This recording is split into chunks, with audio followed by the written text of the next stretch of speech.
The morning Mira announced she deserved more, I was standing at our kitchen counter calculating how many peanut butter sandwiches $6 could make. Our daughter Emma, 4 years old with her mother's dark hair and my stubborn chin, sat at the table arranging cereal pieces into perfect rows. Our son Jake, 6 and already showing signs of my analytical mind, was building towers with his toast crusts.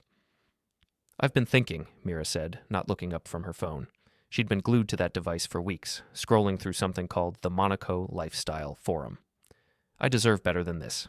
I set down my calculator. "Better than what?" "This." She gestured around our modest kitchen with its chipped countertops and mismatched chairs. "This life, this house, this constant worry about money." The kids kept eating, but I could see Jake's shoulders tense. He always picked up on tension faster than Emma. Smart kid. Too smart for his own good sometimes. "We're managing," I said carefully. "The promotion at the accounting firm should come through next month." Mira laughed, but there was no humor in it. "Should, might, maybe. I'm tired of living on possibilities, Holden." She stood up, smoothing down her dress. When had she started wearing dresses to the grocery store? When had she started caring about her appearance for trips to buy milk and bread? "I've met someone," she continued, her voice taking on that practiced tone she used when she'd rehearsed a conversation. "Someone who can give me the life I actually want." The cereal box slipped from my hands, scattering little O's across the linoleum. Emma giggled and started chasing them. Jake just stared at his mother. "You've met someone," I repeated slowly. "His name is Viktor Hassen. He's in wealth management, international investments. He has properties in Monaco, Switzerland, London." She was reciting facts like she was reading from a brochure. "He wants to take care of me properly." "And the kids?" For the first time that morning, Mira hesitated. "They'll be better off here, with you, in familiar surroundings." I looked at Emma, still crawling around collecting cereal, completely oblivious to the fact that her world was about to shatter. Jake had gone very still, the way he did when he was processing information he didn't want to understand. "When?" I asked. "Today, this afternoon. Victor's sending a car." "Today." The word felt foreign in my mouth. "You're leaving today." "I've already packed." She glanced toward the stairs. "Just the essentials. Victor says I won't need much. He wants to buy me a whole new wardrobe." Of course he did. Victor with his international properties and his wealth management and his promises of yachts and champagne and everything I couldn't provide on an accountant's salary. "Mommy?" Emma had stopped chasing cereal. "Where are you going?" Mira knelt down, suddenly the picture of maternal concern. "Mommy has to go away for a while, sweetheart. But Daddy will take very good care of you." "How long is a while?" Jake asked. His voice was steady, but I could see his hands shaking slightly. "I don't know yet," Mira admitted. "But I'll call, I'll write, and maybe someday you can come visit me." "Maybe." Another one of those words that meant nothing and everything. The car arrived at 2 o'clock. A sleek black sedan with tinted windows and diplomatic plates. Victor himself didn't bother to get out, but I caught a glimpse of him through the windshield. Older than I'd expected, with silver hair and expensive sunglasses. He looked like the kind of man who'd never calculated the cost of peanut butter sandwiches in his life. Mira hugged the kids goodbye on the front porch. Emma cried and clung to her legs. Jake stood stiff and formal, accepting her kiss on his forehead like he was enduring a medical procedure. "I love you both so much," Mira whispered, tears streaming down her face. "This isn't about you. This is about me needing to find myself." Find herself, in Monaco, with a man who collected properties like other people collected stamps. I watched the sedan pull away from our driveway, taking my wife and the mother of my children toward whatever fantasy life she'd convinced herself she deserved. Emma was still crying. Jake had disappeared into the house. I found him in his room, sitting on his bed with a notebook and pencil. "What are you working on, buddy?" "Math," he said without looking up. "I'm trying to figure out how much money Mommy thinks she needs to be happy." I sat down next to him and looked at his careful calculations. He'd written down our monthly expenses, our mortgage payment, even the cost of his school supplies. At the bottom of the page, he'd drawn a question mark. "I don't think it's about the money," I told him. "Then what's it about?" I didn't have an answer for that. Not then. It would take me 2 years and a lot of painful discoveries to understand what Mira's departure was really about. But sitting there with my 6-year-old son, trying to explain why his mother had chosen a stranger's promises over her own family, I felt something shift inside me. It wasn't anger yet. That would come later. It was something colder and more calculating, a recognition that I'd been playing a game where I didn't know the rules, and Mira had just shown me exactly how much that ignorance was going to cost. The first bill arrived 3 days later. Our joint credit card maxed out at $15,000. Charges from luxury hotels, expensive restaurants, a jewelry store in downtown Chicago, all dated within the week before she left. She'd been planning this for months. I called the credit card company, explained the situation, tried to dispute the charges. The customer service representative was polite but firm. Both names were on the account. Both parties were legally responsible for all charges. But she left, I said. She's not coming back. I understand your frustration, sir, but legally, I was responsible for funding my wife's escape from our marriage. The second surprise came when I tried to refinance our house. The mortgage broker frowned at his computer screen, typed a few more commands, then looked up at me with professional sympathy. Mr. Revell, there seems to be some confusion about the ownership status of your property. What kind of confusion? According to our records, your wife filed a quitclaim deed 8 months ago, transferring her interest in the property to a company called Mediterranean Holdings, LLC. Did you authorize this transfer? I hadn't authorized anything. I'd never heard of Mediterranean Holdings, LLC, but I had a sinking suspicion I knew who owned it. Can you tell me when exactly this was filed? He consulted his screen again. March 15th of last year. March 15th. 2 weeks after Mira had started talking about feeling trapped in our marriage. 3 weeks before she joined the Monaco Lifestyle Forum. She'd been planning this for over a year. That night, after I'd put the kids to bed and spent 2 hours on the phone with lawyers who all wanted retainers I couldn't afford, I sat at my kitchen table with a legal pad and started making lists. What I knew, Mira had left with Viktor Hassen, a man who claimed to be in international wealth management. She'd maxed out our credit card.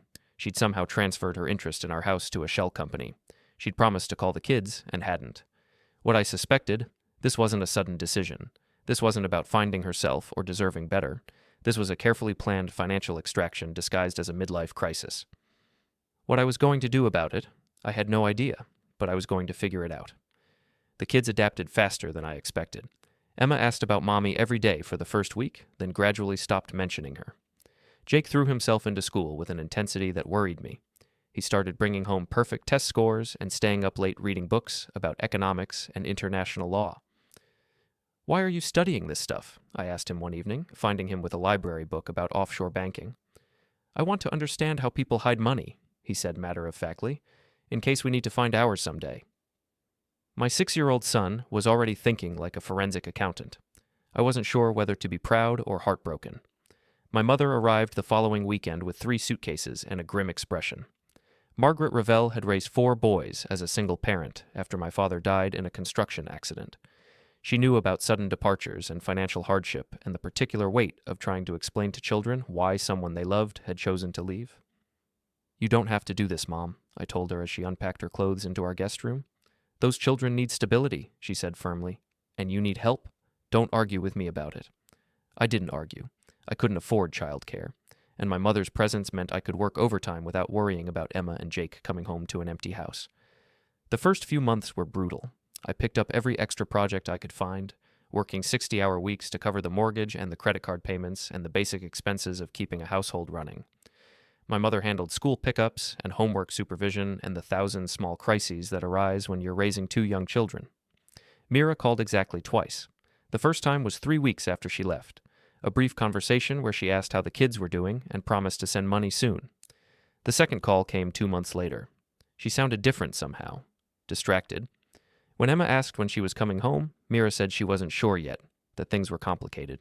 What kind of complicated? I asked after the kids had gone to bed. Victor's investments are more complex than I expected. There are legal issues, international regulations. It's going to take time to sort everything out. What about the money you promised to send? A pause. That's part of what we're sorting out. She hung up before I could ask any more questions. I hired a private investigator 3 months after Mira left. Tom Bradley was a former police detective who specialized in missing persons and financial fraud. He had the weathered face of someone who'd seen too much human nature and the methodical approach of someone who'd learned not to trust anyone's version of events. Your wife didn't just disappear, he told me after his initial research. She left a trail, bank transfers, property records, travel documents. The question is whether you really want to know where it leads. I thought about Emma asking when Mommy was coming home. I thought about Jake studying offshore banking at age 6. I thought about the credit card bills that kept arriving every month, adding interest to the cost of my wife's betrayal. I want to know everything. Bradley's first report arrived 2 weeks later. Viktor Hassen was real, but not quite what he'd represented himself to be. He did work in international finance, but for a company that was currently under investigation by 3 different governments for money laundering. He had properties in Monaco and Switzerland, but they were owned through a network of shell companies that made their true ownership nearly impossible to trace. Most interesting of all, Viktor had been married twice before. Both previous wives had left their husbands for him, bringing substantial assets that had somehow disappeared into his labyrinthine business structure. Your wife isn't his first mark, Bradley explained during our meeting at a coffee shop near my office. This guy has a pattern. He targets married women with access to property or significant assets. He promises them a luxury lifestyle, convinces them to transfer whatever they can access, then gradually isolates them from their previous lives. So what happens to the women? Bradley shrugged. Depends on how useful they remain. Some of them stick around and become part of his operation. Others get discarded when their assets are fully extracted. I stared at the photos he'd provided. Viktor at various social events, always with a different woman. Mira at what looked like a casino, wearing a dress I'd never seen before, and jewelry that must have cost more than our monthly mortgage payment. Is she in danger? Hard to say, but she's definitely in deeper than she probably realizes. That night, I sat in my kitchen with Bradley's report spread across the table. My mother had put the kids to bed and gone to her room. The house was quiet except for the hum of the refrigerator and the occasional sound of a car passing on our street. I thought about calling Mira, warning her about Viktor's history. But what would I say? Come home to the man you left for someone who could give you more? Come back to the life you decided wasn't good enough? Besides, she'd made her choice. She'd planned it for months, maybe years. She'd forged documents and maxed out credit cards and walked away from her children without looking back.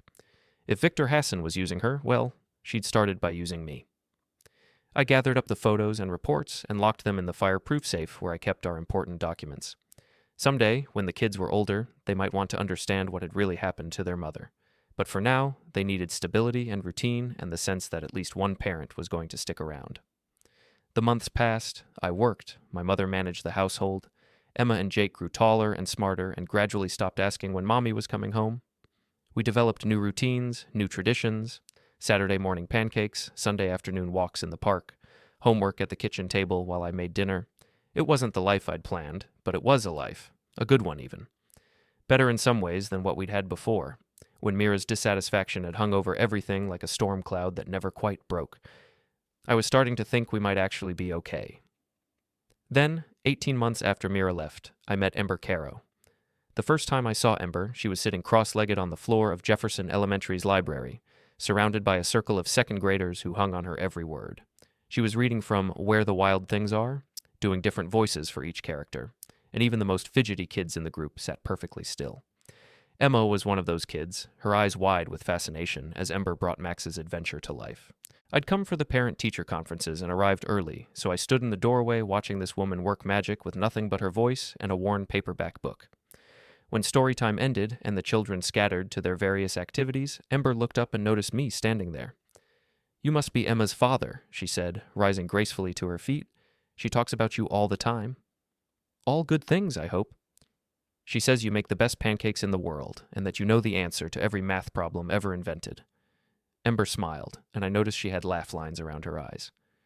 "That's quite a reputation to live up to." "I'm still working on the math part," I admitted. "The pancakes I've got covered." We shook hands, and I was struck by how steady her grip was.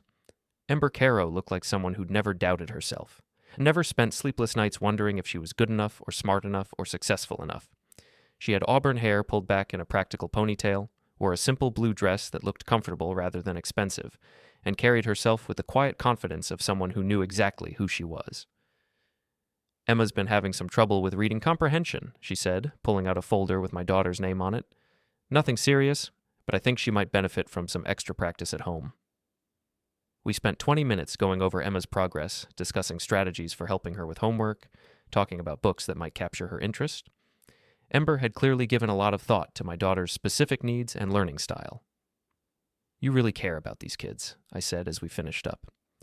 "They're easy to care about," she replied, "especially the ones who are dealing with big changes at home. Emma's been very brave about everything." I felt something tighten in my chest. "She told you about her mother?"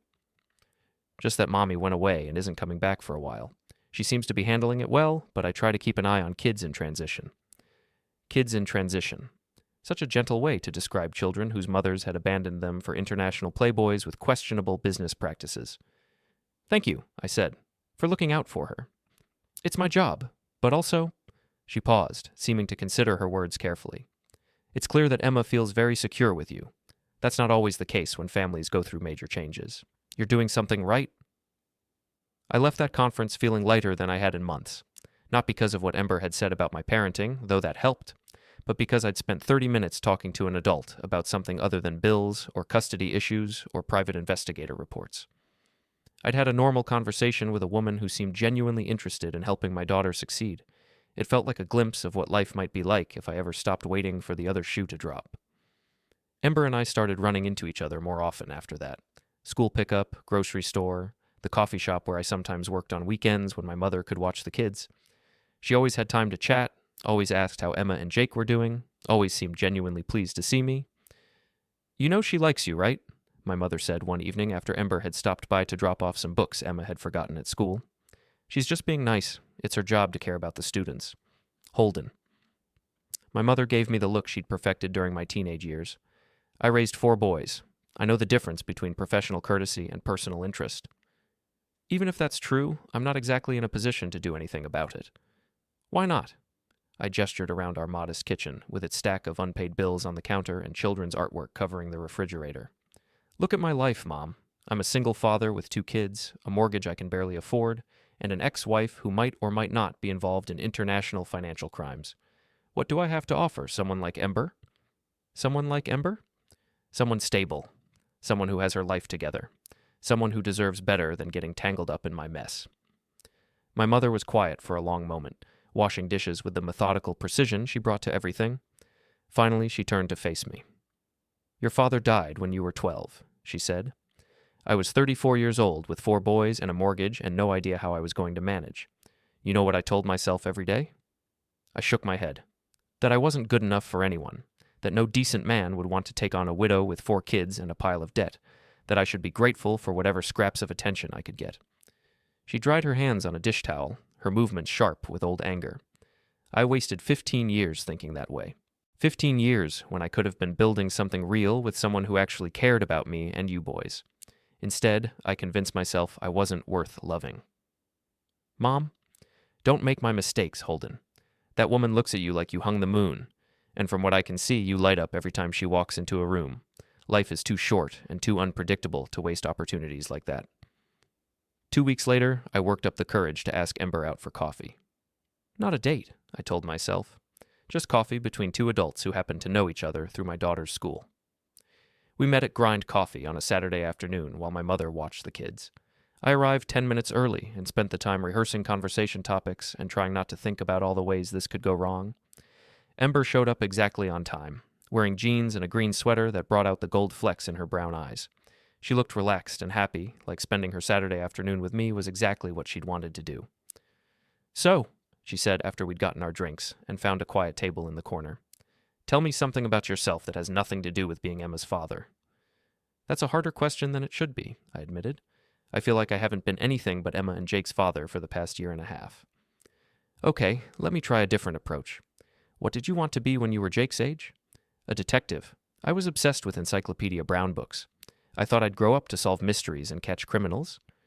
And instead, you became an accountant. Instead, I became an accountant who occasionally hires private investigators. Close enough. Ember laughed, and the sound made something warm unfurl in my chest. What about you? I asked. Always wanted to be a librarian? Actually, I wanted to be a veterinarian. But it turns out I'm awful at science, and I get lightheaded at the sight of injuries. So I figured I'd work with a species that mostly just needs books and encouragement. We talked for 2 hours. About books and movies and the peculiar challenges of working with children. About her family in Oregon and my mother's heroic efforts to keep my household running. About travel dreams and career goals and the small pleasures of daily life.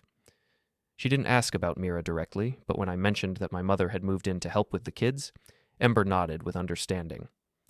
Divorce is hard on everyone, she said simply, but especially on children. Emma and Jake are lucky to have you and your mother looking out for them. We're not divorced yet, I found myself saying. Technically, we're just separated. Mira left, but we haven't actually filed any paperwork. Are you planning to? It was a reasonable question, but it caught me off guard. Was I planning to divorce my wife? The woman who'd abandoned our family for a man she'd met on an internet forum? The woman who'd forged documents and maxed out credit cards and hadn't called her children in 4 months? I suppose I should, I said slowly. It's just complicated. International jurisdiction issues. Asset division when I'm not entirely sure what assets exist or where they are. Ember nodded thoughtfully. It sounds like you're dealing with a lot of uncertainty. That's one way to put it. She reached across the table and touched my hand briefly. For what it's worth, you seem to be handling it with a lot of grace. Grace. Not a word I would have used to describe my stumbling attempts to hold my family together while my wife played international woman of mystery. But coming from Ember, it felt like a gift. We started seeing each other regularly after that. Coffee dates that turned into lunch dates that turned into dinner dates when my mother could watch the kids. Ember was easy to be with. She listened without judging, laughed at my jokes, shared stories about her students that made me appreciate the complexity of her work. She was also wonderful with Emma and Jake. She never tried to replace their mother or insert herself into family decisions, but she had a natural warmth that made both kids gravitate toward her. Emma started bringing her school projects to show Ember. Jake began asking her opinion about the books he was reading. She's good for you, my mother observed one evening after Ember had joined us for dinner. Good for all of us. She was right. For the first time since Mira left, I felt like I was moving forward instead of just surviving. I was sleeping better, laughing more, looking forward to weekends instead of dreading them, which, of course, was when Mira decided to come back. I was in the backyard with Jake, helping him with a science project about plant growth, when I heard the car pull into our driveway. Emma ran to the front window and called out, "Daddy, there's a taxi here." I had no reason to think it might be Mira. She hadn't called in 6 months. The last time I'd heard anything about her was through Tom Bradley's investigative reports, which suggested she was still in Monaco with Viktor. But somehow, as soon as Emma announced the taxi, I knew. I walked around to the front of the house, and there she was, standing on our porch with a single suitcase and an expression I couldn't quite read. She looked different, thinner, more fragile somehow. Her hair was shorter and darker than I remembered. She wore clothes I'd never seen before, expensive looking but wrinkled, like she'd been traveling for a long time. "Hello, Holden," she said.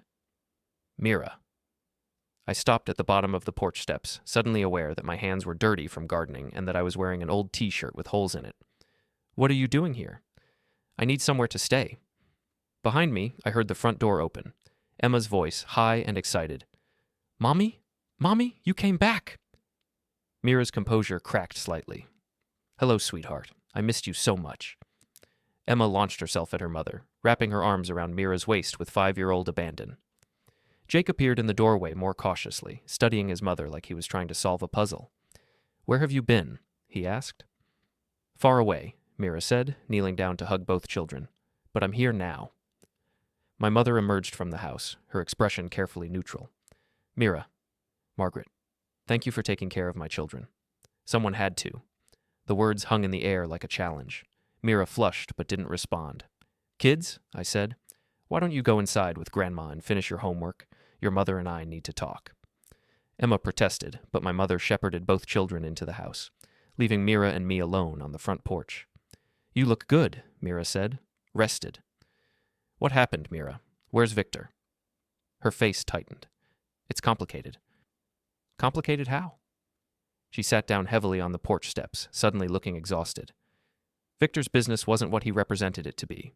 There were legal problems, international investigations. His assets got frozen by Interpol. "And you?" "I was collateral damage." She laughed bitterly. "Turns out when you're not legally married to someone, you don't have any rights to their property, even if you gave up everything to be with them." I sat down next to her, maintaining careful distance. "You gave up everything?" "The house sale went through 8 months ago. The money went into Viktor's investment fund. It was supposed to generate returns that would set us up for life." "Our house? You sold our house?" "My half of it. Through the quitclaim deed." She looked at me sideways. "You knew about that, right?" I had known, thanks to Tom Bradley's investigation, but hearing her confirm it so casually, like she was discussing a routine business transaction, made my chest feel tight with anger. "You forged my signature on legal documents." "I didn't forge anything. I signed my own name, transferring my interest in the property. It was perfectly legal. Without telling me, while you were planning to leave, I was trying to secure our future." Our future? You mean your future with another man?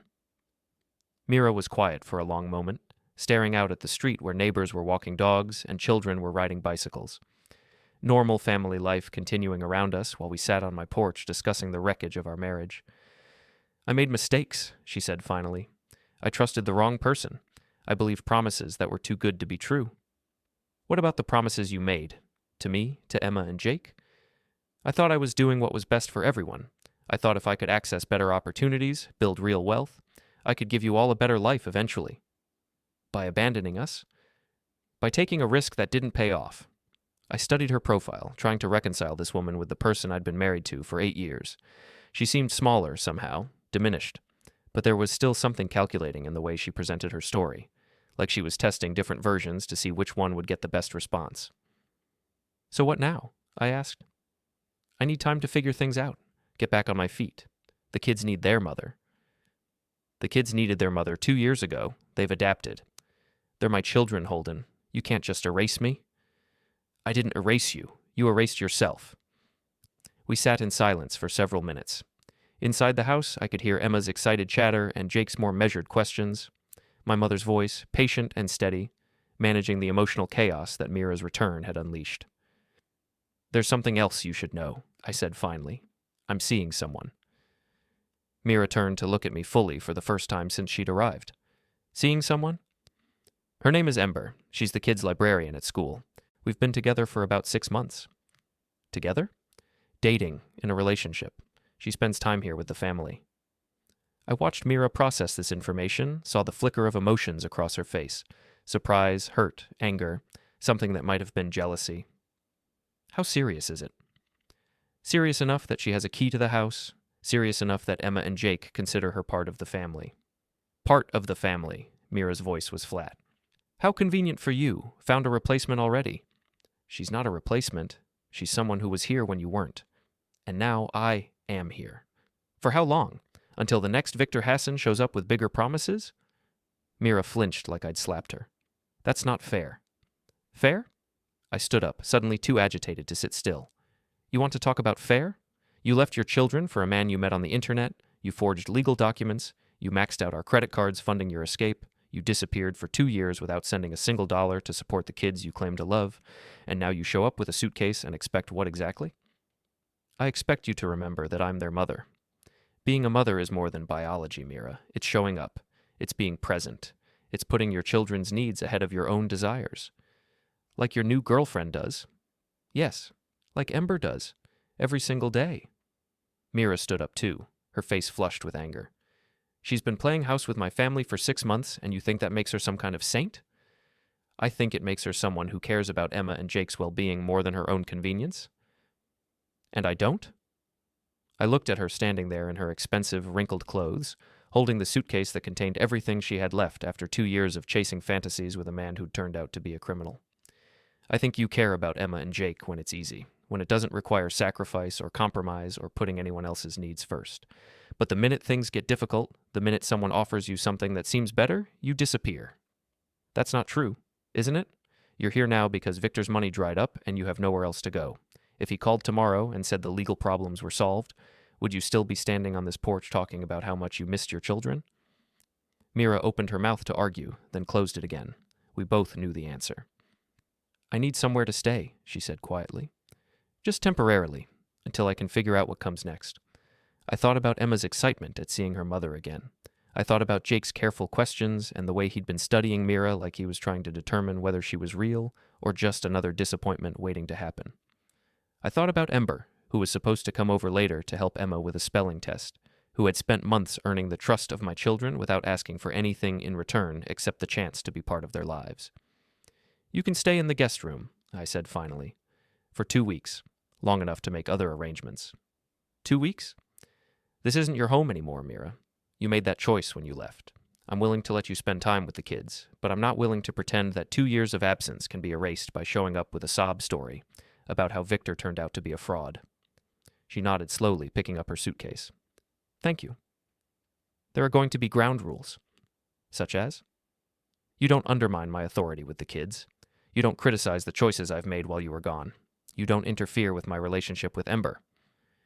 And if I don't agree to these rules, then you can find somewhere else to stay. Mira considered this, her expression cycling through various emotions. Finally, she nodded again. All right, 2 weeks. Ground rules. I understand. But as I watched her walk into the house where my mother was helping my children with homework, where Ember would arrive in a few hours with patient answers to Emma's questions about spelling, I had the distinct feeling that understanding and agreeing were two very different things. And I was right. Mira lasted exactly 36 hours before she started breaking the ground rules. It began subtly, the way most manipulation does. Small comments that seemed innocent on the surface but carried deeper implications. Questions that sounded like genuine interest but were actually attempts to gather intelligence. Emma, sweetheart, what do you usually have for breakfast? She asked on her second morning, watching me pour cereal into bowls. Daddy makes pancakes on weekends, Emma said proudly. And Ember taught me how to make smoothies with bananas and strawberries. Ember taught you? Mira's voice carried just the slightest emphasis on the name. How nice that she's so involved in your nutrition choices. I caught the implication immediately, the suggestion that it was somehow inappropriate for my girlfriend to have opinions about what my daughter ate. But Emma, thankfully, missed the subtext entirely. She knows lots of stuff about healthy food, Emma continued enthusiastically, and she's really good at braiding hair. Look. She turned to show off the elaborate braid Ember had taught her the previous weekend. Beautiful, Mira said, but I could see the tightness around her eyes. I used to braid your hair when you were little. Do you remember? Emma's face scrunched up in concentration. A little bit, but I like the way Ember does it better. She uses ribbons. It was an innocent comment from a 5-year-old who had no way of understanding the emotional landmine she'd just detonated, but I watched Mira's expression shift from forced cheerfulness to something much harder. Well, she said carefully, maybe I can learn some new braiding techniques too. We could practice together. Okay, Emma agreed easily, then turned back to her cereal. Jake had been quiet during this exchange, but I could see him watching his mother with the same analytical intensity he brought to his math homework. At 7 years old, he was already developing a sophisticated understanding of adult emotional dynamics. Mom, he said suddenly, are you going to leave again? The question hung in the air like a challenge. Mira's composure faltered for just a moment before she knelt down next to Jake's chair. I'm going to try very hard to stay close to you and Emma, she said, but sometimes grown-ups have complicated situations they need to work through. That's not really an answer, Jake pointed out. My son, the future lawyer. You're right, Mira admitted. I don't know what's going to happen next. But I promise I'll always love you, no matter what. Jake considered this with the seriousness of someone much older. Ember says love is what you do, not just what you say. Another direct hit. Mira's face flushed, but before she could respond, my mother appeared in the kitchen doorway. Kids, go get your backpacks, she said briskly. School starts in 20 minutes. Emma and Jake scattered to gather their belongings, leaving the 3 adults alone in the kitchen. Smart children, Mira said, her voice tight with barely controlled emotion. They've had to grow up fast, my mother replied without sympathy. Because I left. Because you abandoned them. Let's call it what it was. I stepped between them before the conversation could escalate further. Mom, can you handle school drop-off today? I need to get to the office early. Of course. She gathered her purse and keys with efficient movements. Mira, I assume you'll be here when we get back. Where else would I go? My mother didn't answer, but her expression suggested she could think of several alternatives. After they left, Mira and I stood in the suddenly quiet kitchen, the tension between us thick as fog. Your mother hates me, she said. My mother is protective of her grandchildren, and of me. I'm not the enemy here, Holden. Aren't you? She turned to face me fully. I made mistakes. I've admitted that, but I'm trying to make things right. By staying for 2 weeks and then disappearing again? I don't know what I'm going to do yet. That's the truth, but I want to be part of Emma and Jake's lives. On your terms, when it's convenient for you. That's not fair. Nothing about this situation is fair, Mira, but fairness isn't really the point anymore. The point is what's best for our children. Our children, so you do remember that they're mine too. I looked at her standing in the kitchen where she'd once announced she deserved better, where she'd explained her plan to leave us for a man who promised yachts and international properties. She seemed smaller now, diminished by whatever had happened in Monaco, but there was still something calculating in her eyes. I remember, I said, but I also remember that you chose to give up the daily reality of being their mother. You can't just step back into that role because your other plans didn't work out. So what are you saying? That I have no rights? I'm saying that rights have to be balanced with responsibilities. And for 2 years, you've had neither. Mira was quiet for a long moment, staring out the window at the backyard where Jake's science project was still set up on the picnic table. Tell me about her, she said suddenly. About who? Ember, your replacement. She's not my replacement. She's her own person, who happened to slide very conveniently into the space I left behind. I thought about how to explain Ember to the woman who'd abandoned us, how to describe the way she'd slowly, carefully earned the trust of my children without ever pushing or demanding or assuming she had the right to a place in our lives. She's kind, I said finally. Patient. She cares about Emma and Jake for who they are, not because they're extensions of me or symbols of some fantasy about family life. And she's in love with you. It wasn't a question. Yes, and I'm in love with her. How nice. Mira's voice was flat. How tidy. The grieving widower finds solace with the nurturing librarian. I'm not a widower, and this isn't a romance novel. Isn't it? The abandoned husband, the patient children, the perfect woman who appears just when everyone needs saving? If that's how you want to see it, how else should I see it? You've replaced me in every way that matters. New woman, new family dynamic, new happily ever after. Where exactly do I fit into this picture? Before I could answer, we heard a car in the driveway. Through the front window, I could see Ember's blue Honda Civic pulling up to the curb. That's her, Mira said, moving to get a better view. She's dropping off some books for Emma. We watched Ember get out of her car, gathering a small stack of picture books from her passenger seat. She wore a simple yellow dress and sandals, her auburn hair loose around her shoulders. She looked exactly like what she was, an elementary school librarian bringing books to a student she cared about. She's pretty, Mira observed. Yes, younger than me. By about 3 years. And she has no baggage, no complicated history, no inconvenient children from previous relationships. Mira, no, I get it. I understand the appeal. Fresh start, clean slate, none of the messy complications that come with real adult relationships. I was about to respond when the doorbell rang. Ember's familiar pattern, 2 short rings followed by a longer one. Emma had taught her that code months ago. Should I make myself scarce? Mira asked with false brightness. Give you some privacy with your new family? You should do whatever feels right to you, but remember what I said about ground rules. I opened the front door to find Ember smiling, her arms full of books. Good morning, she said, then noticed my expression. Everything okay? Fine, just a complicated morning. Come in. Ember stepped into the front hallway and immediately saw Mira standing in the kitchen doorway. To her credit, she didn't miss a beat.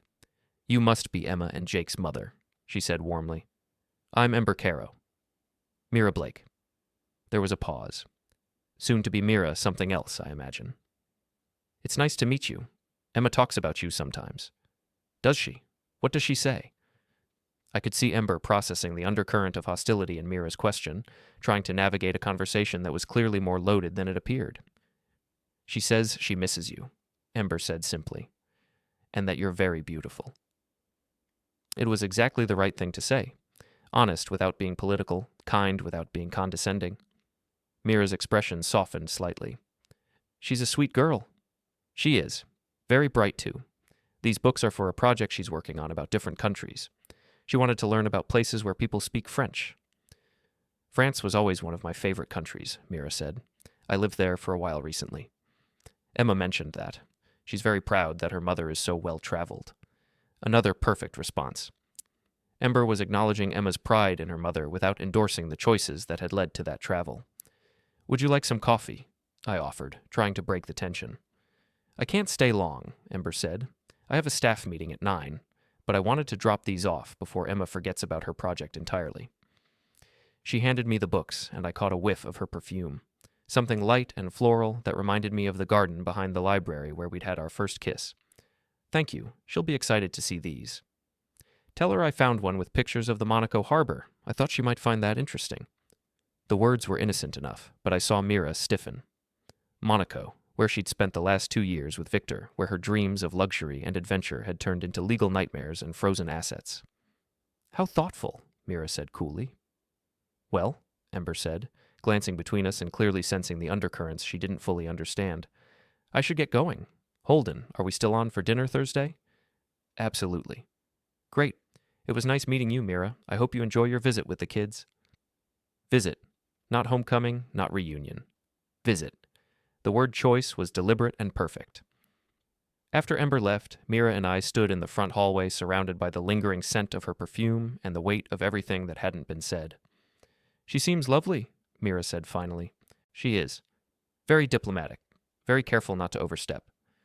She respects boundaries. Unlike me, you mean?" "I didn't say that." "You didn't have to." Mira picked up one of the books Ember had brought, flipping through pages of photographs showing French architecture and countryside. Monaco Harbor. What a coincidence. "I'm sure it was just what? Just an innocent choice? Just a librarian being helpful?" Mira's voice was rising. "She knows exactly where I've been and what happened there. Don't pretend this was random. Even if she does know, so what? Emma asked for books about French-speaking countries. Monaco qualifies. It's a message, Holden. A reminder that she knows all about my failures while she's here being perfect with my children. Or it's just a book that Emma might find interesting. You really believe that?" I thought about it honestly. Did I believe Ember had chosen that particular book without thinking about its implications? Probably not. Ember was too thoughtful, too aware of emotional dynamics to make that kind of choice accidentally. But I also didn't care. "What I believe," I said carefully, "is that Emma will enjoy learning about different countries, and what I know is that Ember has never done anything to hurt our children or undermine their relationship with you." Our children. There's that phrase again. They are our children, Mira. That's never going to change. But the way we parent them, the roles we play in their lives, that's something we're going to have to figure out based on what's actually best for them. And you think what's best for them is having your girlfriend play mother while their real mother gets treated like a visiting stranger? I think what's best for them is stability and consistency, and adults who put their needs first. Adults like Ember. Adults like anyone who's willing to show up every day and do the work. Mira was quiet for a long time, still flipping through the book of French photographs. When she looked up, her expression had shifted to something I recognized from our marriage, a calculating look that meant she was planning something. "I want to take Emma and Jake out this afternoon," she said. "Just the three of us. We need time to reconnect without an audience." "Where?" "The park. Maybe ice cream after. Nothing complicated." I considered this. The kids did need time alone with their mother, and a public place seemed safe enough. "Okay, but I want them back by 5. 5? That's barely 3 hours. It's a school night. They have homework and routines. Routines established by you and your mother and your girlfriend. Routines that help them feel secure. Fine, 5 o'clock. But as I watched her go upstairs to what had once been our guest room and was now her temporary refuge, I had the distinct feeling that I'd just agreed to something more complicated than an afternoon at the park. I was right. The call came at 6:47 p.m. I know the exact time because I was staring at my phone, debating whether to call the police. Emma and Jake were supposed to be home at 5. By 5:30, I was pacing the kitchen while my mother tried to convince me that they were probably just running late. By 6, I was calling Mira's cell phone and getting voicemail. By 6:30, I was imagining worst-case scenarios involving international kidnapping and my children disappearing into the same shadowy world that had swallowed their mother for 2 years. When the phone finally rang, it was Jake calling from Mira's phone. "Dad, we're at Aunt Victoria's house." Victoria. Mira's sister, who lived 40 minutes away in an upscale suburb and had always treated me like I wasn't quite good enough for her precious sibling. "What are you doing there?" I asked, trying to keep my voice calm. "Mom said she wanted us to meet someone, but Dad, I think you should come get us." "Why? What's wrong?" Can you come, please?" Jake rarely asked for help directly. The fact that he was calling me, using that particular tone of voice, made my chest tighten with worry. "I'm on my way. Put your mother on the phone." "She's in the other room talking to Aunt Victoria. They're being kind of loud." "Arguing?" "Yeah, about money and lawyers and stuff." Of course they were. "Stay close to Emma," I told him. "I'll be there in 30 minutes. I grabbed my keys and headed for the door, my mother close behind me. "I'm coming with you," she said. "Mom, you don't need to. Those are my grandchildren, and that woman has already proven she can't be trusted. I'm coming." We made the drive to Victoria's house in tense silence, both of us imagining scenarios we didn't want to voice.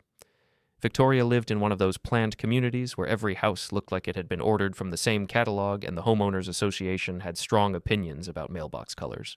The house was blazing with lights when we pulled into the circular driveway. Through the front windows, I could see figures moving around in what looked like an animated conversation. I rang the doorbell, and Jake answered immediately, like he'd been waiting by the door. "Dad!" Emma launched herself at me before I'd even stepped inside. "I want to go home." "What's going on, buddy?" I asked Jake quietly. "Mom brought us here to meet someone, a man named Richard. He's a lawyer." A lawyer. At Victoria's house. On a school night. While I'd been sitting at home worried sick about where my children were. "Where's your mother?"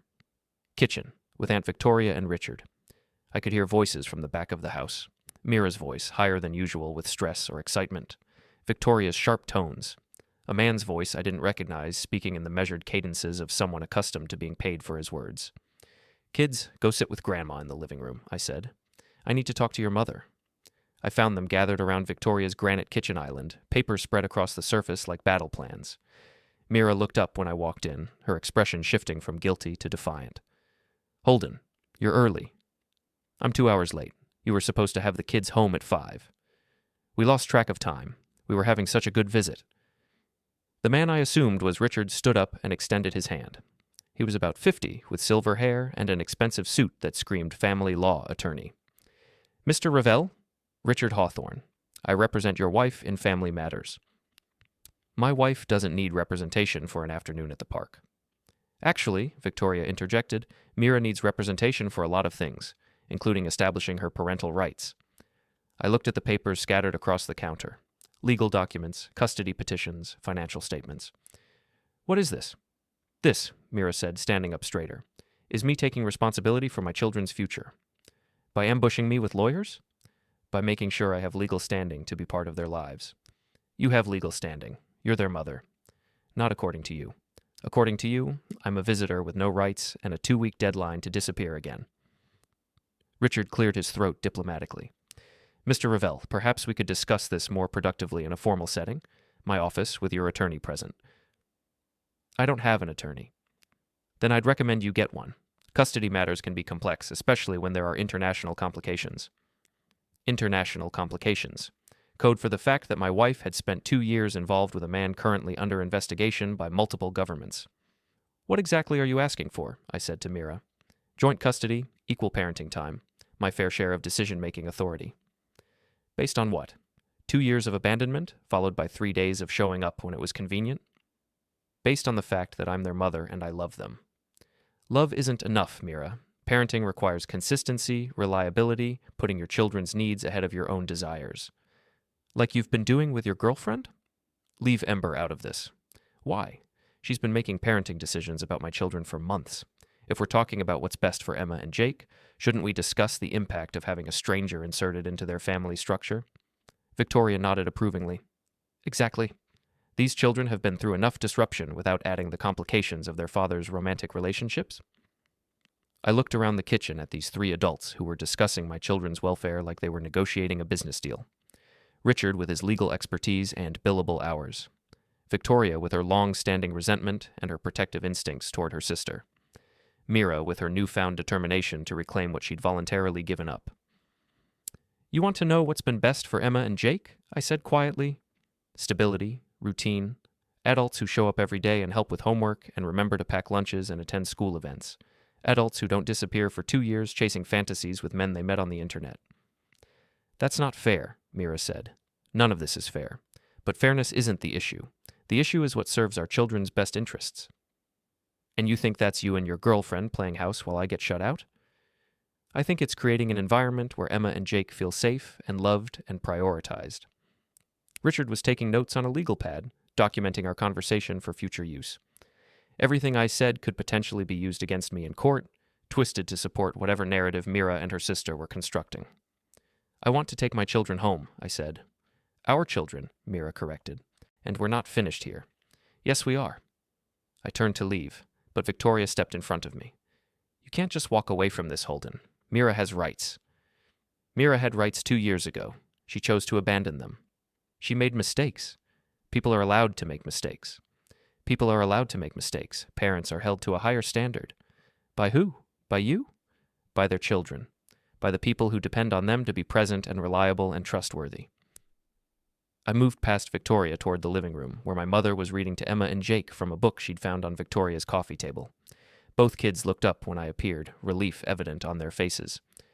"Ready to go home?" I asked. Yes," Emma said immediately. Jake nodded, already gathering his backpack. "Wait," Mira called from the kitchen doorway. "We need to finish this conversation." "No, we don't. We need to get the kids home for dinner and homework and their normal bedtime routine. Their routine can be flexible for one night. Their routine is what's been keeping them stable while you were off finding yourself in Monaco." Mira flinched, and I immediately felt bad for the low blow, but I was tired of being reasonable, tired of accommodating her convenience while she disrupted the life we'd built without her. "I'll call you tomorrow," she said as we headed for the door. "We can set up a time to talk properly. You can call, but the kids have school, and I have work, and we have plans with Ember tomorrow night. Plans you can change. Plans I won't change." We were halfway to the car when Richard appeared beside me. "Mr. Ravel, I understand this is emotional for everyone involved, but I'd strongly encourage you to approach the situation with an open mind. Custody battles can be expensive and traumatic for children." "Is that a threat?" "It's a reality. Courts generally favor arrangements that allow both parents to maintain meaningful relationships with their children, even when one parent voluntarily abandoned those children for 2 years. Even then, especially when that parent is taking steps to reestablish stability and demonstrate commitment to co-parenting." I looked back at Victoria's house, where Mira stood silhouetted in the doorway. She looked small and vulnerable, a woman who'd made terrible choices and was now trying to find her way back to some version of the life she'd thrown away. But she also looked determined. And determination, combined with Victoria's money and Richard's legal expertise, could cause a lot of problems for the stable, peaceful life I'd been trying to build for my children. "I'll think about it," I told Richard. "That's all we're asking." But as we drove home through the suburban darkness, Emma and Jake chattering in the back seat about their day at school and their excitement about seeing Ember tomorrow, I knew I wasn't going to think about it at all. I was going to fight. The next morning, I called Tom Bradley. "I need everything you can find about Mira's time in Monaco," I told him. "Financial records, legal documents, anything that might be relevant to a custody case." "You think she's going to fight for the kids?" "I think she's already fighting. I just didn't realize it until last night." "What changed?" I told him about the meeting at Victoria's house, about Richard Hawthorne and the custody papers, and Mira's sudden determination to establish her parental rights. "Sounds like she's been planning this for a while," Bradley said. "The lawyer, the sister's involvement, the timing, this wasn't a spontaneous decision." "What do you mean?" "Think about it. She shows up at your door with nothing but a suitcase and a sob story about Victor's business going bad. But within 3 days, she's got legal representation and a custody strategy. That takes time to arrange." He was right. I'd been so focused on the immediate crisis of Mira's return that I hadn't considered the possibility that her arrival was part of a larger plan. "So, what are you thinking?" "I'm thinking maybe Victor's legal problems aren't as serious as she made them sound, or maybe they are, but she's been planning her exit strategy for months." "Can you find out?" "I can try, but if she's been smart about it, if she's been working with lawyers on both sides of the Atlantic, it might take some time to piece together the full picture." "How much time?" "Couple of weeks, maybe more." 2 weeks. The same amount of time I'd given Mira to stay in my house and figure out her next move. Had she known all along that 2 weeks would be enough to establish residency and file custody papers? "There's something else," Bradley said. "Something I found out about Viktor Hassen that you should probably know." "What?" "He's not just under investigation for money laundering. There's also a fraud case involving forged documents and identity theft. And according to my sources, one of the key pieces of evidence is a quitclaim deed that was filed in Illinois about 18 months ago. The deed transferring Mira's interest in our house to Mediterranean Holdings, LLC. The deed that had funded her escape to Monaco and Victor's investment schemes. Are you saying Mira might be facing criminal charges?" "I'm saying it's possible. If Victor used that deed as collateral for fraudulent investments, if he forged additional documents based on the information Mira provided, she could be considered an accessory. And if she's facing criminal charges, she might be very motivated to establish legal custody of her children and a legitimate reason to stay in the United States." I sat in my office, staring out the window at the parking lot where normal people were going about their normal lives, unaware that my world was shifting beneath my feet like quicksand. Mira hadn't come home because she missed us, or because Victor had disappointed her. She'd come home because she needed us. Needed the legitimacy of being a devoted mother fighting for her children. Needed the protection of American citizenship and family ties. She was using Emma and Jake as shields against whatever legal consequences were waiting for her in Monaco, and I was the only thing standing in her way. The custody papers arrived by courier on a Thursday morning while I was making pancakes for Emma and Jake. Official documents from the family court requesting an emergency hearing to establish temporary custody arrangements pending a full evaluation. Emergency hearing, as if my children were in some kind of immediate danger that required judicial intervention. I read through the petition while the pancakes burned on the stove, my anger rising with each carefully crafted paragraph.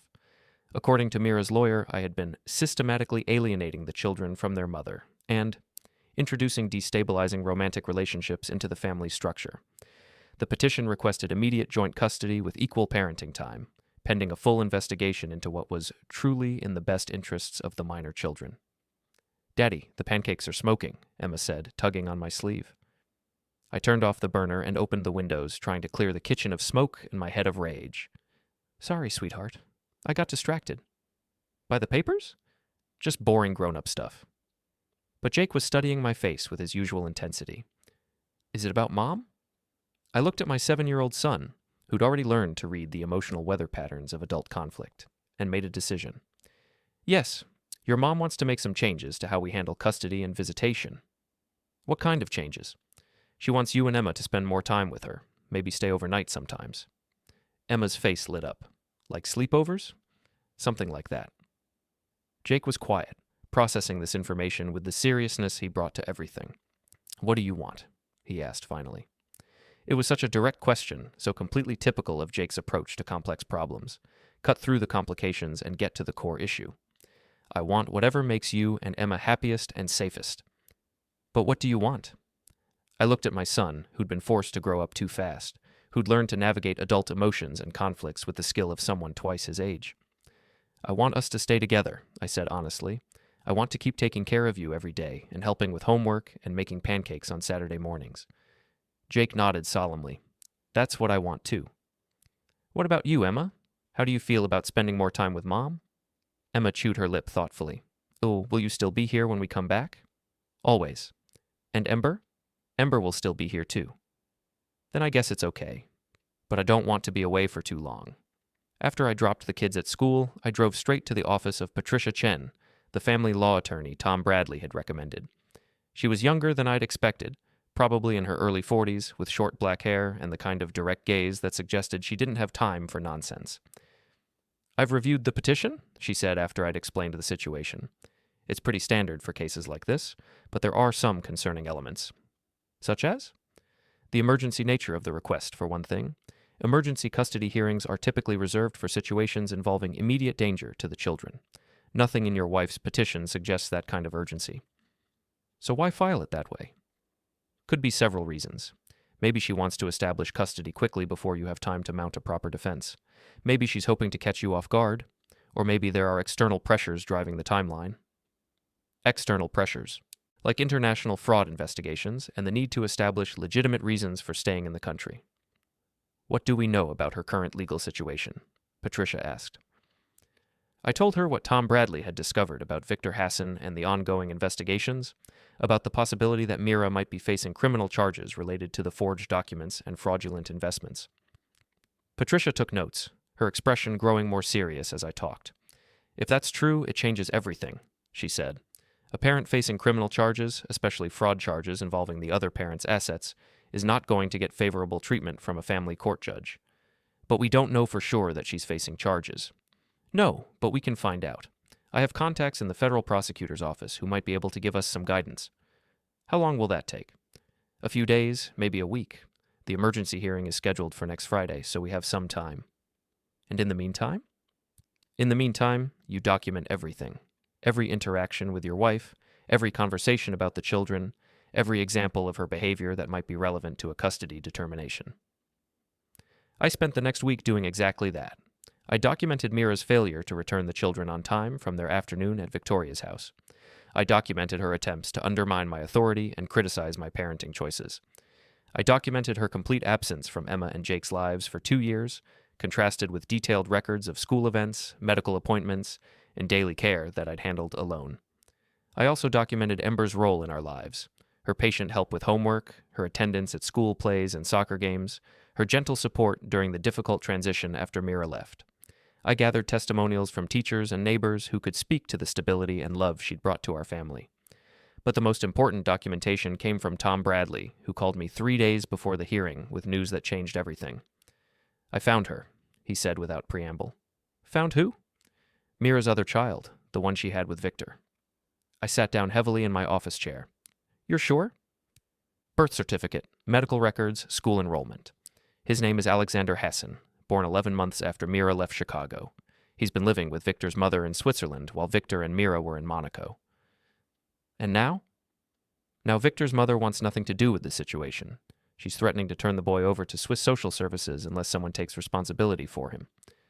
Someone like Mira, who suddenly has a very compelling reason to establish stable custody of her American children and a legitimate claim to permanent residence in the United States. The pieces were falling into place. Mira's sudden return, her determination to fight for custody, her willingness to involve lawyers and courts in what should have been a private family matter. She wasn't just trying to reconnect with Emma and Jake, she was trying to build a legal foundation that would allow her to bring her other child to America and start over with a clean slate. "There's more," Bradley continued. "The fraud investigation is moving faster than expected. Viktor was arrested yesterday in Geneva. Swiss authorities are cooperating with Interpol and the FBI. Anyone associated with his investment schemes is going to be scrutinized very carefully, including Mira.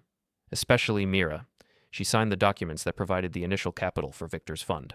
If prosecutors can prove she knew the investments were fraudulent, she's looking at serious federal charges. I thought about my wife, who'd left us for promises of yachts and international properties, who'd signed away our home to fund a fantasy that had turned into a nightmare.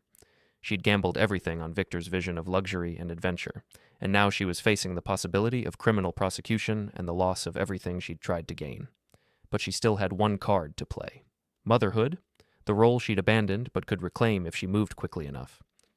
"What happens if she gets custody?" I asked. "Depends on what kind of custody.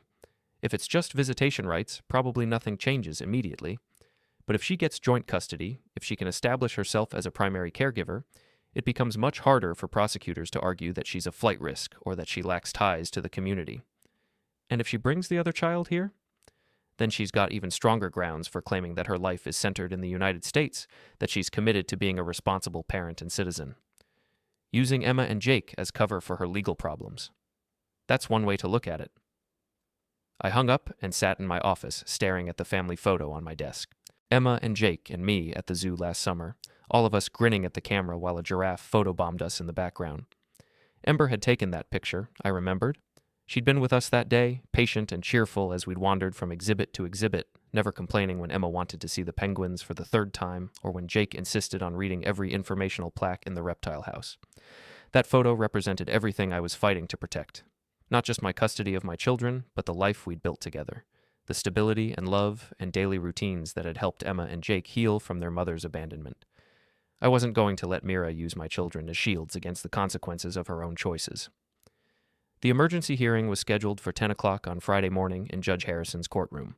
I arrived early with Patricia, both of us carrying boxes of documentation and evidence. Mira was already there with Richard Hawthorne and Victoria, who'd apparently decided to attend for moral support. Judge Harrison was a woman in her 60s with gray hair and the no-nonsense demeanor of someone who'd seen every possible variation of family dysfunction. She reviewed the petition quickly, then looked up at both legal teams.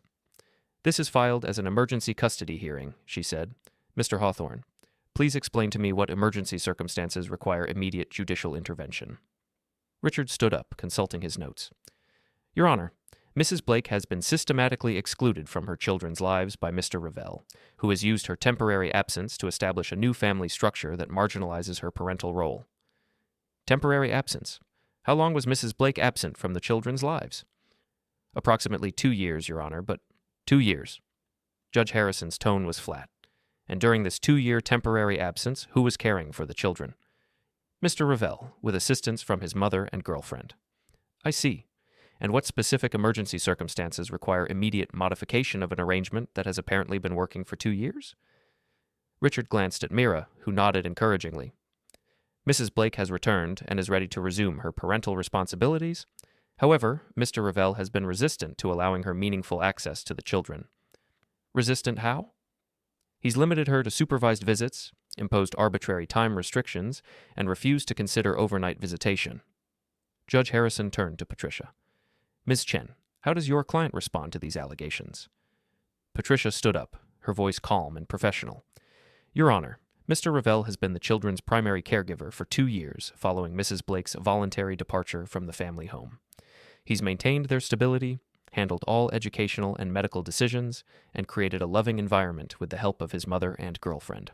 His reluctance to immediately grant unsupervised overnight visitation to a parent who abandoned the children for 2 years is reasonable and appropriate. Mrs. Blake, Judge Harrison said, addressing Mira directly, "Please explain to me why you were absent from your children's lives for 2 years." Mira stood up, her voice shaking slightly. "Your Honor, I made some poor personal choices. I became involved with someone who promised me opportunities that seemed beneficial for my family's future. I thought I could create a better life for all of us." "And where were you during this 2-year period?" "Primarily in Monaco, Your Honor." "Monaco. And during this time, did you maintain regular contact with your children?" Mira hesitated.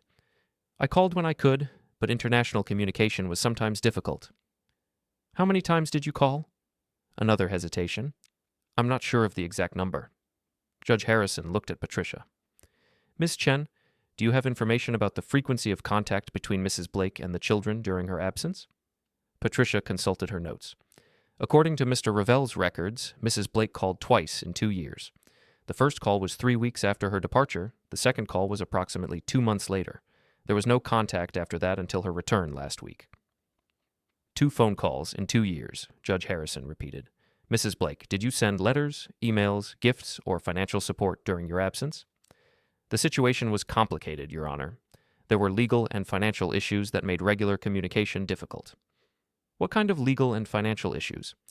This was the moment I'd been waiting for, the moment when Mira would have to choose between honesty and self-preservation. The person I was involved with had business complications that affected my ability to maintain normal contact with my family. "Business complications. Can you be more specific?" Richard stood up. "Your Honor, Mrs. Blake's involvement with third parties isn't directly relevant to her fitness as a parent or her desire to reestablish a relationship with her children." "Actually, Mr. Hawthorne, I think it's very relevant. Mrs. Blake voluntarily left her children for 2 years, maintained virtually no contact with them, and is now requesting immediate joint custody. I need to understand what circumstances led to her departure and what's changed to make her return." Judge Harrison looked back at Mira. "Mrs. Blake, are you currently facing any legal issues related to your time in Monaco?" The courtroom was completely silent. I could see Mira struggling with the question, weighing the risks of honesty against the dangers of perjury. "There may be some questions about financial transactions that occurred during my time abroad," she said finally. "What kind of questions?" "I may have unknowingly signed documents that were used inappropriately by my former partner." "Inappropriately how?" "For investments that weren't properly authorized." Judge Harrison made a note on her legal pad. "Are you currently under investigation by any law enforcement agencies?" "I don't know, Your Honor. It's possible." "You don't know if you're under federal investigation for fraud?" Patricia stood up. "Your Honor, if I may present some additional information that might be relevant to these proceedings." Judge Harrison nodded, and Patricia handed her a folder of documents. "These are records obtained through Mr. Revell's private investigator regarding Mrs. Blake's activities in Monaco and her association with Viktor Hassen, who was arrested yesterday by Swiss authorities in connection with an international money laundering and fraud scheme." Mira went pale. Richard was on his feet immediately. "Your Honor, this information is prejudicial and not directly related to custody matters." "On the contrary," Judge Harrison said, reviewing the documents. "If Mrs. Blake is potentially facing federal charges, that's extremely relevant to any custody determination." She looked up at Mira. "Mrs. Blake, were you aware that Mr. Hassen was arrested yesterday?" "No, Your Honor." "Are you aware that the FBI has issued a warrant for your arrest in connection with the fraudulent use of property documents related to your marital home?" The words hit the courtroom like a physical blow. Mira swayed slightly, gripping the table for support. Victoria gasped audibly. Richard looked like he'd been punched in the stomach. "Your Honor," Richard said weakly, "we were not aware of any pending federal charges." "Well, you are now. Mrs. Blake, I'm going to ask you directly. Did you forge your husband's signature on any legal documents?" "No, Your Honor. I only signed documents transferring my own interest in our property." "To a company controlled by Viktor Hassen?" "I thought it was a legitimate investment opportunity." "An investment opportunity that required you to transfer your interest in the family home without your husband's knowledge?" Mira was crying now, her carefully constructed composure completely shattered. "I thought I was securing our family's future," she whispered. Judge Harrison set down the documents and looked at both legal teams. "Here's what I see," she said. "Mrs. Blake voluntarily abandoned her children for 2 years to pursue a relationship with a man who is now under arrest for international fraud. During her absence, she maintained virtually no contact with her children and provided no financial support. She is now potentially facing federal criminal charges related to the fraudulent use of marital assets, and she's requesting immediate joint custody of children who have been successfully cared for by their father and his support system for 2 years. She paused, letting the weight of her words settle over the courtroom. "I'm denying the petition for emergency custody modification. Mrs. Blake, you may petition for supervised visitation once your legal situation is resolved, but I will not disrupt the stable living arrangement these children have enjoyed while you were absent."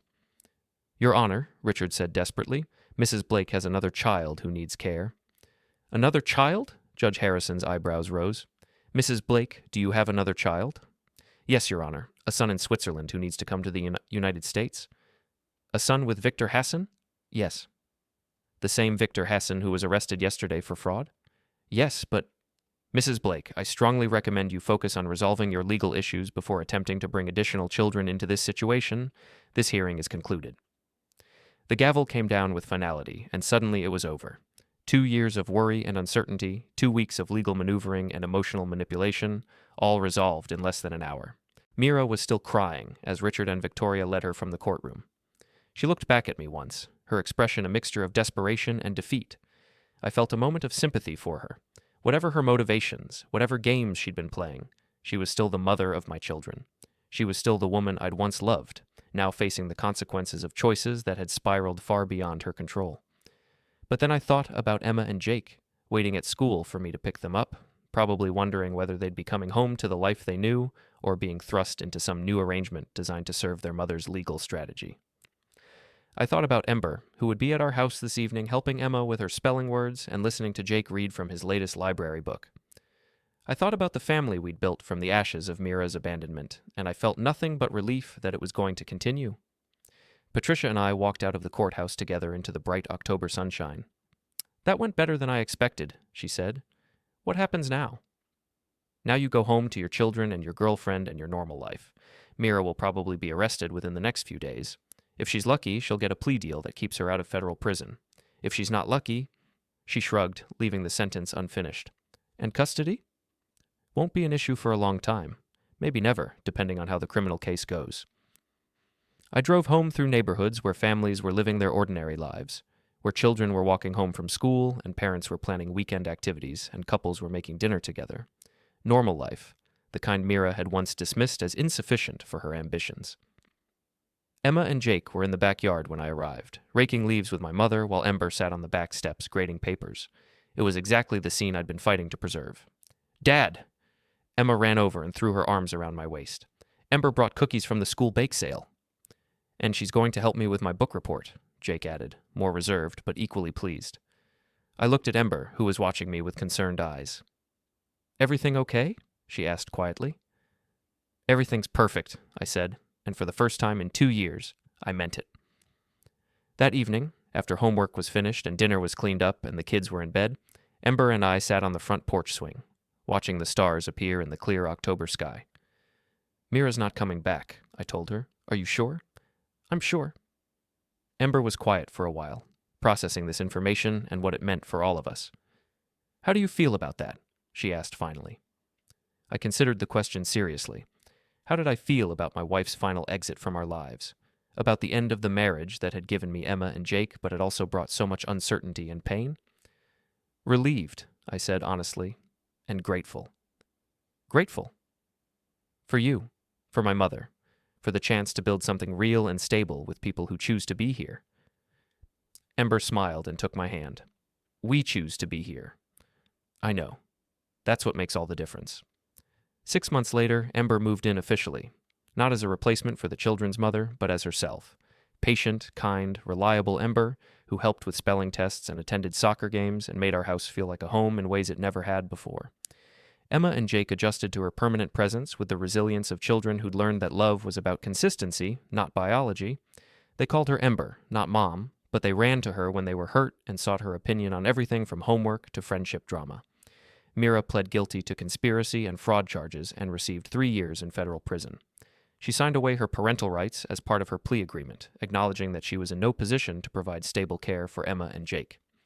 Her other son, Alexander, was placed with Viktor's sister in Germany. I never met him, but sometimes I wondered about the boy who might have been Emma and Jake's half-brother under different circumstances. The house that Mira had signed away was eventually recovered through the federal investigation and returned to me. I sold it and used the money to buy a bigger place with a yard large enough for the swing set Ember had been wanting to install. Tom Bradley sent me a final report 6 months after the custody hearing. Viktor Hassen had been sentenced to 15 years in Swiss prison. The international investigation had recovered about 30% of the stolen funds, most of which was returned to the victims of his investment schemes. Mira's name appeared in the report only as a footnote, one of several women who'd been used by Viktor to access legitimate assets that could be converted into fraudulent investments. Her story wasn't unique or particularly interesting to the investigators. She was just another person who'd confused opportunity with fantasy and paid the price for her poor judgment. But to Emma and Jake, she remained their mother, the woman who'd given them life but hadn't been able to give them stability. They asked about her sometimes, and I answered their questions honestly but without bitterness. "Will we see her again?" Emma asked one day while we were making dinner. "Maybe someday, when she's able to take better care of herself." "Do you think she misses us?" "I think she loves you very much, but she made choices that took her away from the things that should have mattered most." Emma nodded solemnly, accepting this explanation with the wisdom of a child who'd learned early that love and presence weren't always the same thing. Jake, now 9 and even more analytically minded than before, had his own way of processing his mother's absence. "I think Mom wanted things more than she wanted us," he said one evening while Ember was helping him with a math problem. "What do you mean?" Ember asked gently. "She wanted to be rich and live in fancy places and have exciting adventures. We were just regular kids with regular lives. We weren't enough to make her happy." Ember set down the pencil and looked at Jake seriously. "Your mother's unhappiness wasn't about you or Emma or your dad. It was about her own choices and her own problems. You were always enough, Jake. You were always more than enough." "Then why did she leave?" "Because sometimes adults make decisions based on what they think they want instead of what they actually need.